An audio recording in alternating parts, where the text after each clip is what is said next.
Estate planning means you're planning for any uncertainties that may be caused by death or incapacity, right? So, two scenarios, death, incapacity. Those are the two reasons why you want to plan your life better. So, while you're alive, there's somebody to look after you, and after you're gone, you seamlessly transition what you have to your next generation, right? Or to whoever you want to give your wealth to.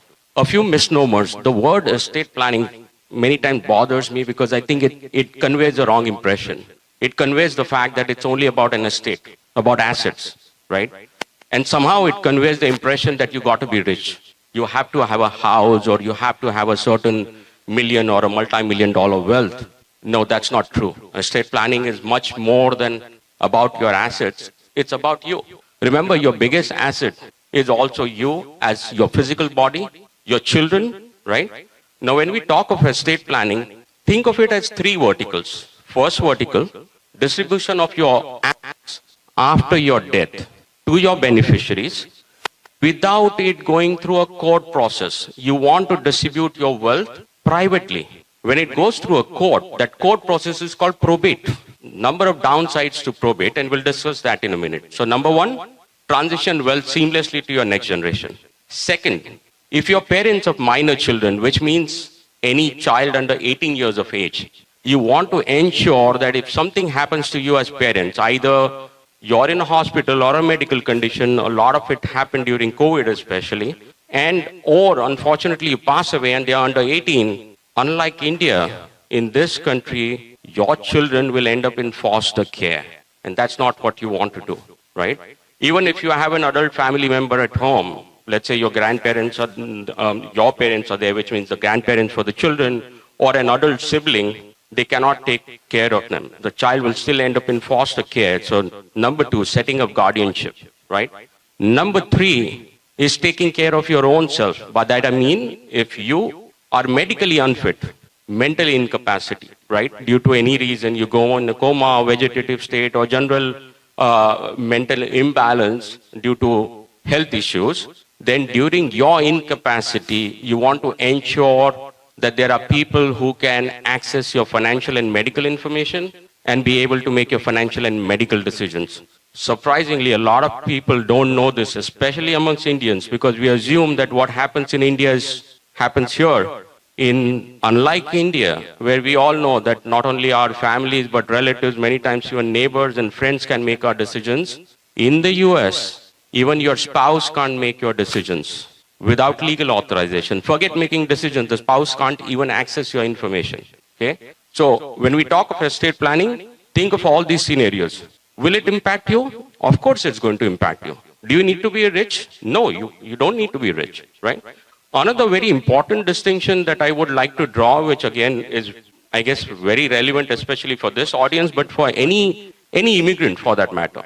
Legal systems back home are different than legal system in the US. For instance, if you have assets in India and you have assets here, what kind of estate planning do you do, right? Do you do estate planning as per US law? Do you do it as per Indian law? Or you try to divvy it up where you do the US side on the US estate planning, India as per Indian laws, right? When we specifically speaking about home, right, that's a huge asset. When you buy that asset, if possible, try and get a trust set up well before the process starts. So that ideally, you can buy the asset in the name of the trust. But let's say if you have an existing home, right? Then what you want to do is ensure that at least as soon as possible, set up a trust and then have the title transferred to the trust. How does that help you? One, it will help you if you are incapacitated. Remember, if you're in hospital or you're not making decision, you're on the title, you can't refinance, right? You cannot have a home loan on it, or you cannot transfer anything, right? There could be scenario that could happen that could require maybe for paying medical bills. You can't do any of that. Unfortunately, if you pass away, you want to ensure that that house goes to your next family members, right? Another important thing which may be relevant from a real estate perspective, maybe you have some money now, you bought one house and you're looking to buy investment properties. It doesn't have to be you alone as a close-knit. Many times it's very common in the valley, for instance, for friends and office colleagues and others to band together, like what we call co-ownership. Now, how do you ensure that your portion of the ownership ends up in your trust, right? Another very important thing from a legal perspective is what you want to ensure is that when it comes to your home, that's a personal asset. But when it comes to your investment property, that's a business venture. Business ventures always have business risks, right? You're a landlord, somebody sues you. Not many people know that who can sue you? Not always a tenant. It could be a visitor on the property. It could even be a trespasser. Somebody who had no legal right to be there, but gets injured on your land, they can still come after you. Now, how do you ensure that that business risk doesn't go after your personal assets, right?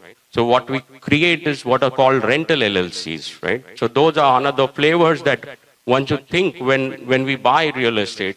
Okay, what is the purpose? Is it for personal assets? It's a business asset? Is it co-owned? Another very important thing is if you have adult children. Not many people realize that whether you're 18 or you're 100 years old, you're still an adult. Which means the minute your child, let's say if he was 17 years and 11 months or whatever, you have a legal right to make decisions as parents. The minute the child turns 18, you lose that legal right.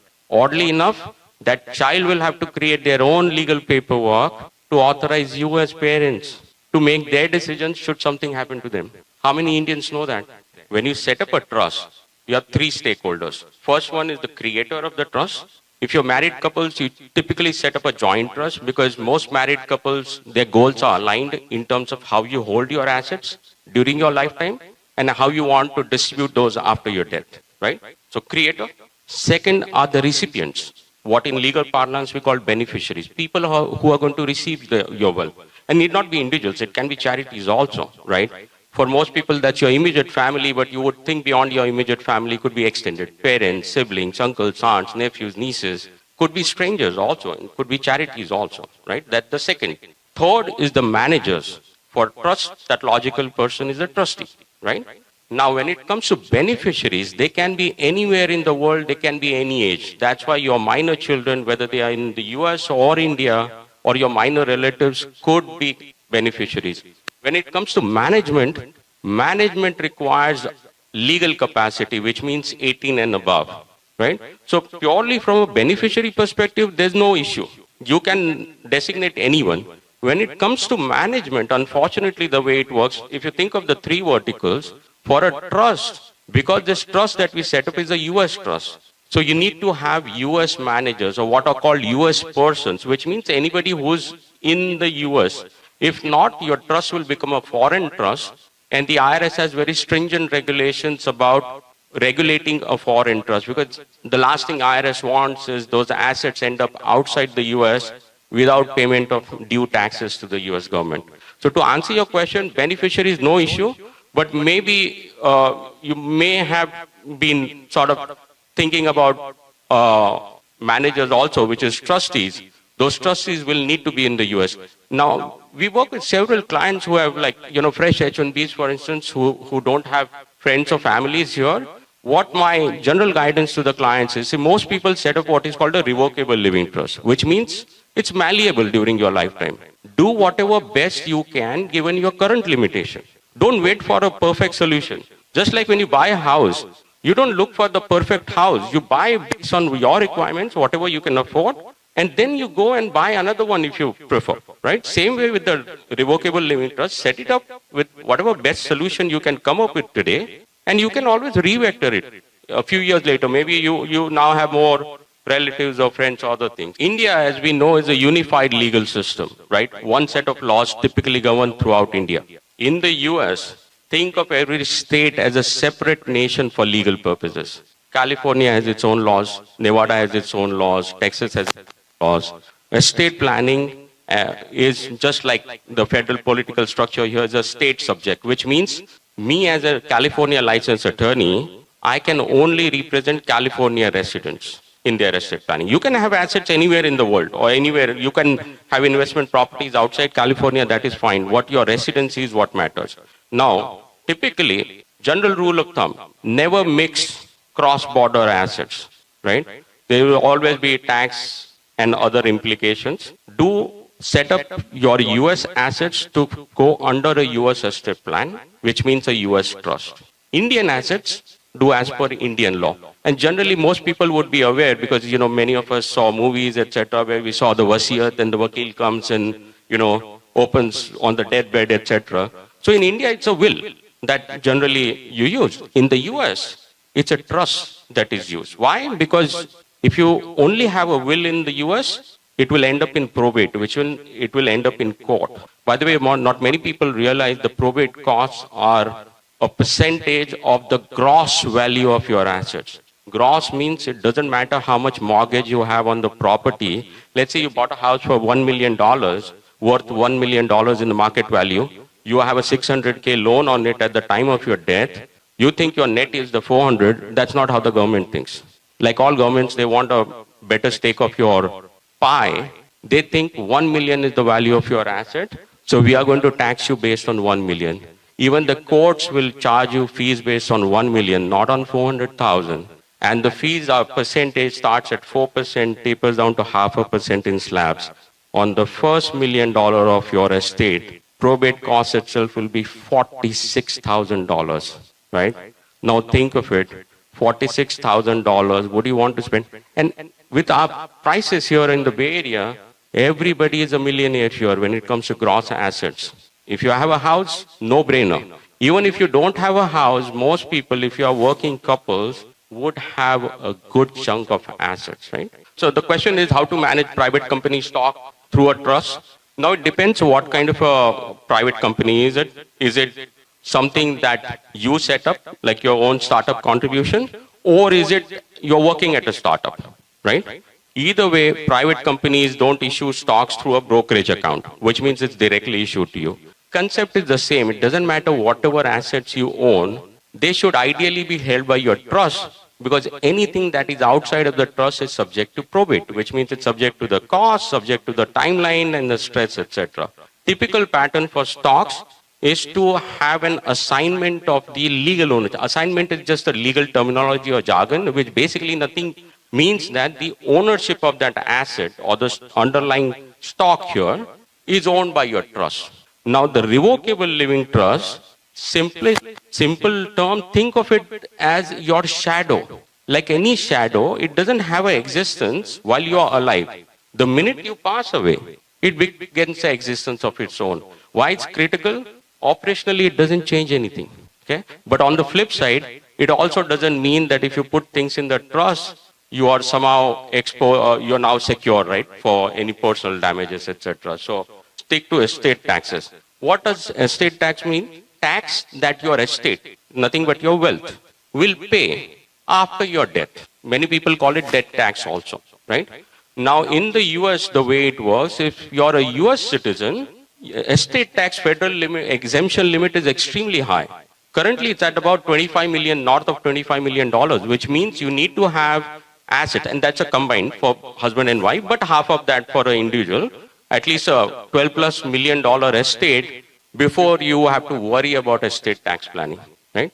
So for most people, you are under that bracket if you're a US citizen. If you're not a US citizen, you could be taxed at 40% of your wealth. That's a huge number. Now for that kind of where you're not a US citizen, and unfortunate reality, you're an H1, etc. It takes forever to get to citizenship, right? There's something called a Q dot, a qualified domestic trust that you can set up to offset some of the taxes. But that will only be a delay in payment of taxes, not a complete write-off. Because one way or the other, harsh reality of life, government will get you, right? Like they say, death and taxes are the only two certain things in life. So revocable, as the word suggests, malleable. Irrevocable, can't be changed. Does that mean it's set in stone? No. Loose analogy, think of your 401k and IRA. When you set it up, what the government says, hey, if you want certain tax benefits, then we want you to be bound by a finite structure. Does that mean that you can't make hardship withdrawals? We all know that there are hardship withdrawals, but there's still penalties to that. Same concept. Irrevocable trust is set up only for certain reasons. Two major reasons. One, tax planning. If you have wealth above a certain threshold, then you want to set up irrevocable trust. Maybe you want to protect your home. Maybe you have other high risk business activity. That's one reason. Another reason is if you are parents of a special needs child, a developmentally disabled person, right? So again, the same concept, because parents of those children or dependents get state benefits because of their disability. So again, the flip side, the government wants a certain finite structure. So I would say almost everybody sets up a revocable living trust because you can change it as your life situation changes without any impacts. Set up a irrevocable trust only when there is a genuine legal or a tax need for it.